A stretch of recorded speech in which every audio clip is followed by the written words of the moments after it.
E aí, pessoal, tudo bem com vocês? Aqui é o professor Wesley, essa é a nossa primeira revisão rápida e hoje eu vou comentar com vocês sobre o dogma central da biologia, enfatizando os tipos de ácidos nucleicos e dando aí algumas dicas gerais para vocês arrasarem no vestibular. Bora lá? Primeiro ponto, quando a gente comenta sobre o dogma central da biologia, vocês precisam entender que ele é basicamente isso aqui.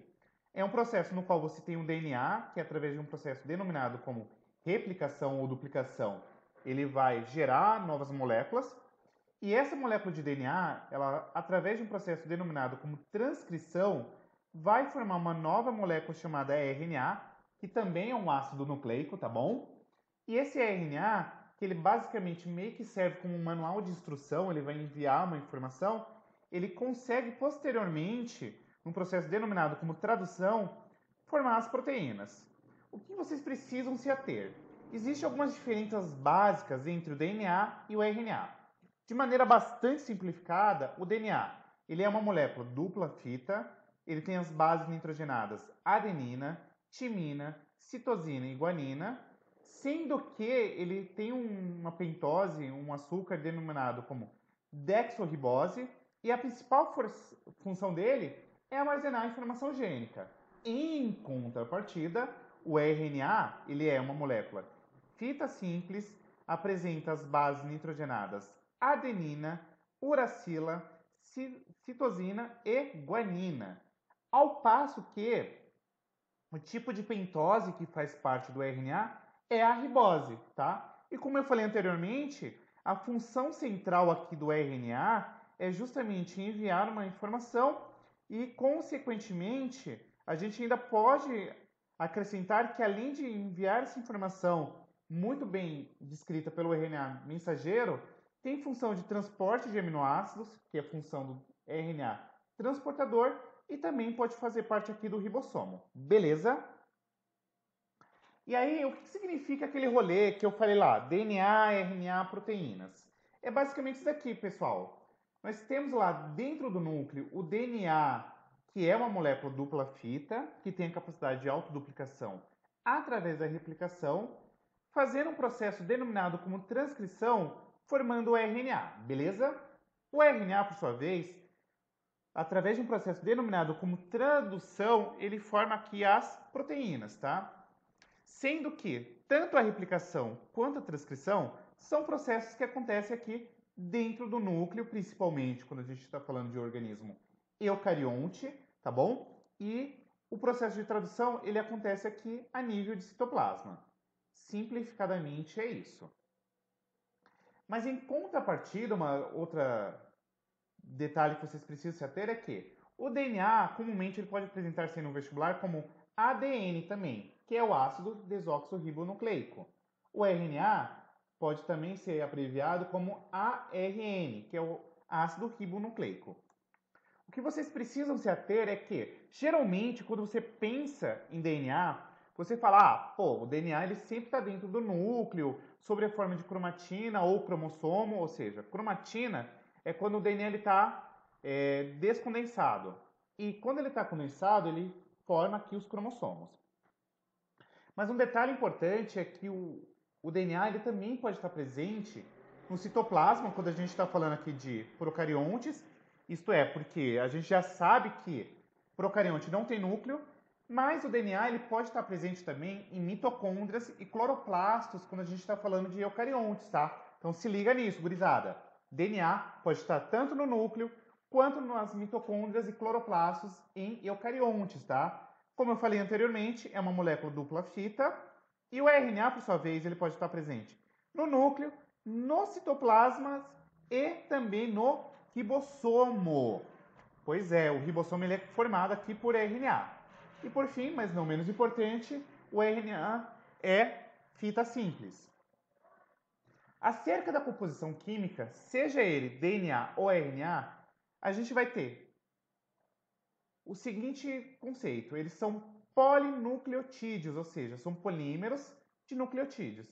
E aí você deve estar se perguntando, tá, Pro, mas o que é um nucleotídeo? Simplificadamente, um nucleotídeo nada mais é do que uma base nitrogenada ligada a uma pentose que está ligada a um grupamento fosfato ou ácido fosfórico. E além disso, quando a gente fala especificamente da ligação base nitrogenada mais pentose, aí, excetuando-se, por exemplo, o ácido fosfórico, nós temos um nucleosídeo. Beleza? E como a gente está falando aqui de um polímero, o importante que vocês se atenham é que os nucleotídeos eles se ligam uns aos outros através de uma ligação denominada como ligação fosfodiéster. E o interessante dessa ligação aqui é que ela é uma reação sítio-dirigida, ou seja, ela sempre vai acontecer no sentido 5' 3'. Guardem isso, o sentido da vida é 5' 3'. Beleza? E aí, sobre composição química, o que vocês precisam se ater é que, quando a gente fala dos ácidos nucleicos, tem dois tipos de pentose, a saber, se a ribose, que é presente no RNA, e a dexorribose, que é presente no DNA. Aqui está a composição química, tá? Nós temos aqui o ácido fosfórico, que é o fosfato, que é esse composto aqui. E aí vocês precisam se ater que o que vai distinguir o DNA do RNA, primeiro é o tipo de pentose e, posteriormente, o tipo de base nitrogenada, tá bom? Por fim, mas não menos importante, se atenha o quê? DNA. Qual que é as bases nitrogenadas? Adenina, timina, citosina e guanina. A pentose é a dexorribose e o ácido fosfórico. E você tem aqui duas fitas ou dois filamentos. O RNA ele é formado pela adenina, uracila, citosina e guanina. A pentose é a ribose. Tem esse ácido fosfórico e é um único filamento ou uma única fita. Não menos importante, eu queria falar para vocês a relação de Chagas, na qual no DNA você sempre vai ter uma proporção adenina, timina igual a 1 e citosina, guanina igual a 1. Em outras palavras, eu quero que vocês entendam que se você tiver eventualmente 20% de adenina na sua molécula de DNA, consequentemente você também terá 20% de timina, porque é uma relação de proporcionalidade, elas são proporcionais. Então, a adenina, que é uma base nitrogenada, se pareia com timina. E aí, consequentemente, citosina se pareia com guanina. Beleza? Se liga nisso daqui.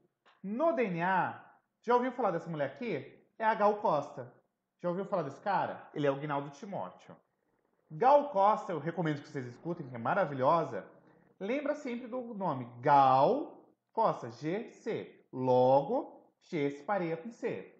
Agnaldo Timóteo, AT. Logo, adenina se pareia com timina. Firmeza? E por fim, mas não menos importante, dá uma olhadinha nessas novidades aqui. No RNA, o que você tem é o seguinte: a Gal Costa aparece novamente, porque o C continua apareando-se com T. Mas agora você tem a Andressa Urach. E aqui eu quero que vocês entendam que a adenina se pareia com a uracila. Firmezinha?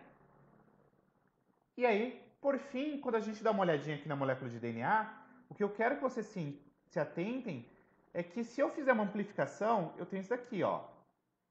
Um esqueleto no qual vocês precisam se ater que o que seria uma espécie de um corrimão numa escada, a gente vai falar que é justamente os nucleotídeos ligados entre si através das ligações fosfodiéster. E os degraus, seriam justamente as bases nitrogenadas ligadas entre si, sendo que A se pareia com T através de duas ligações de hidrogênio e a citosina se pareia com a guanina através de 3 ligações de hidrogênio. Beleza? Espero que vocês tenham curtido. Um beijão e até a nossa próxima aula. Ah, importante! Guarda aí. Ligação fosfodiéster é sempre no sentido 5', 3'. Beleza? Fui! Até a próxima.